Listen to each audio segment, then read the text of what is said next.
కందిపప్పు తిని తిని గ్యాస్ పడుతుంది. అందుకోసమనే పెసరపప్పు చేద్దాం అనుకుంటున్నాను. పెసరపప్పు కూడా సేమ్ కందిపప్పు వేసి పప్పు చేయము, అట్లే చేయాలి. పెసరపప్పును కూడా టమాటా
పెసరపప్పు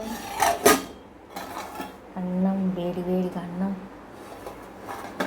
ఇప్పుడు వస్తారు నాయన. పెసరపప్పు అన్నం వేడి వేడిగా అన్నం,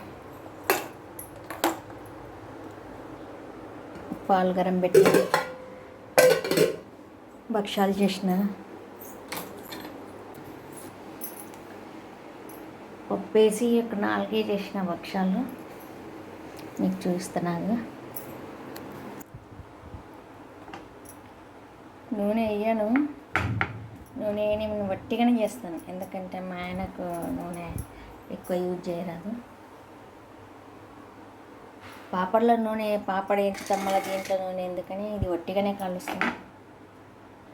అన్నము, పప్పు, పెసరపాలు,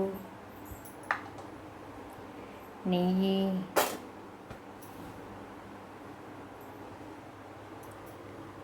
ఇంకా వేడయ్యేది. ఎక్కువ నూనె వేయను, ఒకదానికి యూజ్ చేస్తే ఇంకొక దానికి యూజ్ చేయను నూనె. ఇప్పుడు పాపడ వేస్తున్నా కదా, అందుకోసం దీనికి యూజ్ చేసినాను. ఉదయమే చేసిన, మళ్ళీ కొంచెం వేడి చేసి ఇద్దామని ట్రై చేసిన. వచ్చింది, ఏమో టేస్ట్ ఎట్లుందో తెలియదు. 4 చేసిన. పక్కల ప్లేట్లు ఉండే వాళ్ళకి ఏమన్నా వేసి ఇవ్వాలి కదా, వాళ్ళకి 2 ఇచ్చిన, 2 పెట్టిన. మా ఆయన అంత చీకటే.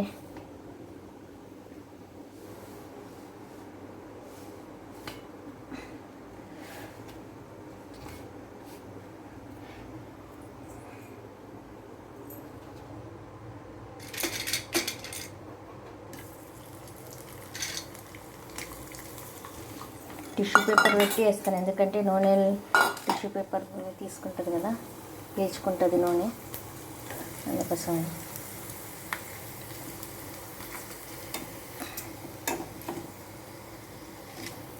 ఎక్కువ నూనె యూజ్ చేయము.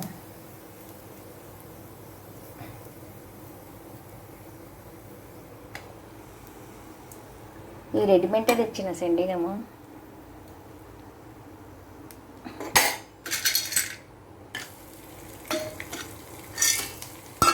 కొన్ని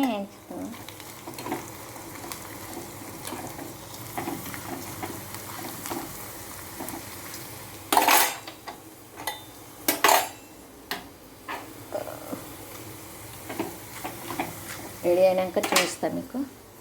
ఏం చేసిన తెలుసా? ఓల్గి, పాలు, పాపడు, అన్నం, పప్పు. Okay okay